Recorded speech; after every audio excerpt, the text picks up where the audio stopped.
guys want to win now, and they feel like they have the team that can win it. And here's the problem. Jimmy G has taken them to a Super Bowl and to an NFC Championship game. Whether you believe he played a part in it or not, you don't like his style, whatever it is, if Trey Lance struggles, Jimmy G will come in there. And listen, we talked about, I thought it was a great idea to keep Jimmy G.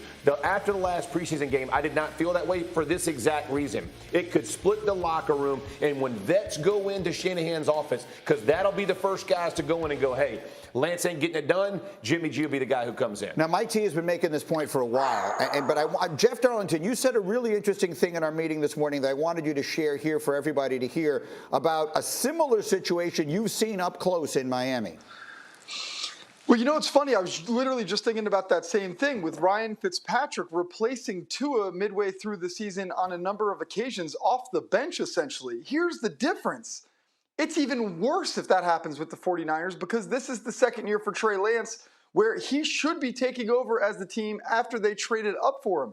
This is a scenario where it's a glaring admission of failure if they wind up going back to Jimmy Garoppolo this year. I hear what you're saying about locker room leadership, but they're not the ones who ultimately make the decision. That'll be Kyle Shanahan and John Lynch. And if they ultimately have to go back to Jimmy Garoppolo again this time around, that's going to be a tough thing to sell to ownership. And Jeff, you were making the point just quickly that on some level that shadow has hung over Tua even maybe to this day. That's exactly right. I mean, to this moment, we are still wondering about Tua in part because the team couldn't even get behind him to the point where Ryan Fitzpatrick had to replace him.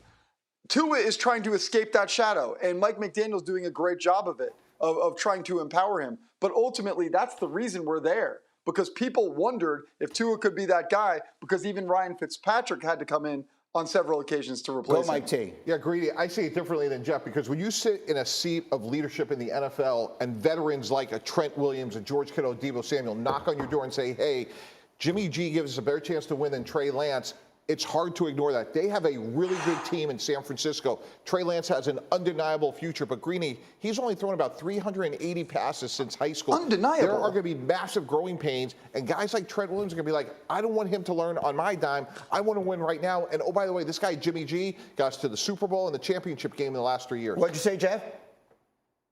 If you traded up this far to get him, and in the second year you're replacing him with the guy who was already there, it is not undeniable that his future is bright. Right. Players don't care about the draft picks. They want to win. They go by what they see. Let me get Marcus in here. Marcus, you hear the two sides of this, and it really well illustrates what I've been hearing for the last month. I got half the people on one side, half the people on the other. Where are you, Swagoo? It's bad. It was bad when they re-signed Jimmy G. And it's because of what Jeff Darlington just said. Look, you alienate young quarterbacks, man. Like, let's not get it twisted. Let's not act like we know Trey Lance and Trey Lance's makeup.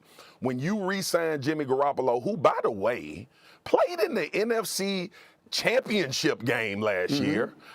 Like that whole situation, like beyond, we talking about if Jimmy G replaces Trey Lance in week 7. Guys, Jimmy G just re-signed to the 49ers, okay? When they went up and did all of this to get another quarterback, and Trey Lance can act cool, and everybody can think that all is great. But San Francisco has clearly said, we are in the business of winning. And if this guy doesn't perform well, if we have doubts about him, we're going to bring Jimmy G back, which already brings up doubt. I don't care what Trey Lance tells us in any interview done from now until the end of the season, there is some level of doubt in order for this team to re-sign Jimmy Garoppolo.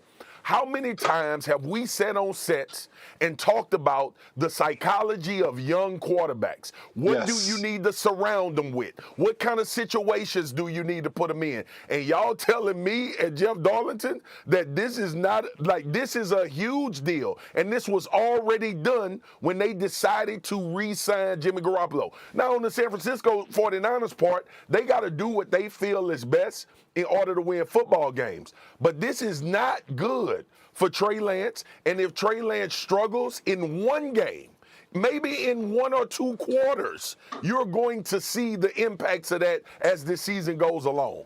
Let me throw a quick thought at you, Jeff Saturday, and that is this, that there were two different ways that Jimmy Garoppolo could have remained the quarterback in San Francisco. One of them was to say, look, we were awfully close. We'll keep him another year. We'll let Trey Lance get one more year of tutelage. To Jeff Darlington's point, that wouldn't have cast any shadow over him whatsoever. He's still coming along. We're still developing him. We had success with Jimmy G. Aaron Rodgers didn't play for 3 years, etc. But by actually making the move to Lance and then potentially, as Peter is suggesting and others are as well, making the switch back. Correct. That does seem to make a different statement about what they think about the young player. This is where you're trusting John Lynch and Kyle Shanahan to bring Trey Lance in the room and say, hey, listen, we got to get back to developing. You've only thrown, to his point, 380 passes since high school. Here's what we expect from you. Here are some steps we have to get you to take. This is what we've done. This has no reflection on your future here, but they have to sell that to Trey Lance to get him that comfort. When you talk about the psychology of a young quarterback and development, it's going to rely on Kyle Shanahan saying, hey, listen, I've done this. I've put quarterbacks in the best situation to win. Trust me in this. That's where they got it. That's really where they got to stake their claim. Because to your point, when they made that move, all in, his team, all that, whoa, pump the brakes. I've been in that room when that speech is given. But when you go 1-3 in the NFL and you have a great team with great leaders like Trent Williams and Deebo Samuel, all bets are off. Listen, I mean, this is a fascinating topic. And you know, among other things, what it has done, it has made me hungry. Serve up the pancakes. Let's go. Set him down is a keeper. That is a Tuesday staple. Get some of this.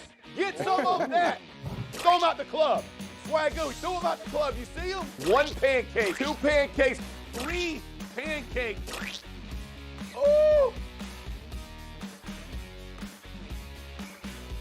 All right, it's a back-to-back day. Look at that. Well, get Mike T was already ready. I see you, Mike T. I see you, Mike T. Oh yeah. We're about to put these things out. Mike T, welcome to the Pancake Club. We're about to show Swagoo how real business is done, how real justice is dispensed, and we're setting them up right here. Okay. Look right here. Check out the Eagles. Center right here. Watch this. Oh my goodness.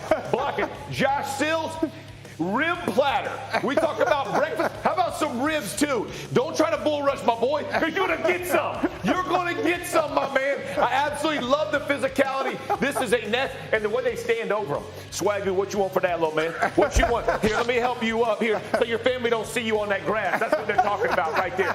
1 pancake. Hey, 2 pancakes right here because I want you to watch. Look at the physical domination.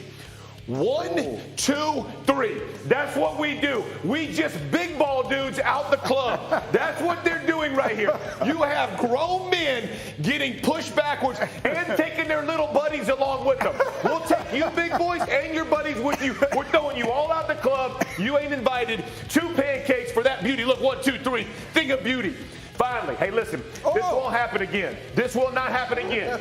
Wide receiver, look at George Pickens. Oh, my goodness. Boy, you better buckle the chin strap when this man's coming to your town. He has done this all preseason. I ain't going to put no receiver out there again, but I'm giving it 3 pancakes. He's just pissed off because he didn't throw it. He's like, we ain't running this thing anymore. Throw it to me, coach. Look at him. And here's another thing. His eyes, he was going to look for number 2. You didn't see it, but that's what he was doing. 3 pancakes. Respect it, young man. Keep going. That's back-to-back pancake days here on Get Up. Marcus Spears, what do you think? That first one was so disrespectful. Jeff Saturday, you done started something. You started week 1 and we ain't got no real games played yet, but you done already chose violence. You just wait till you need new security is coming back after that pancake. You just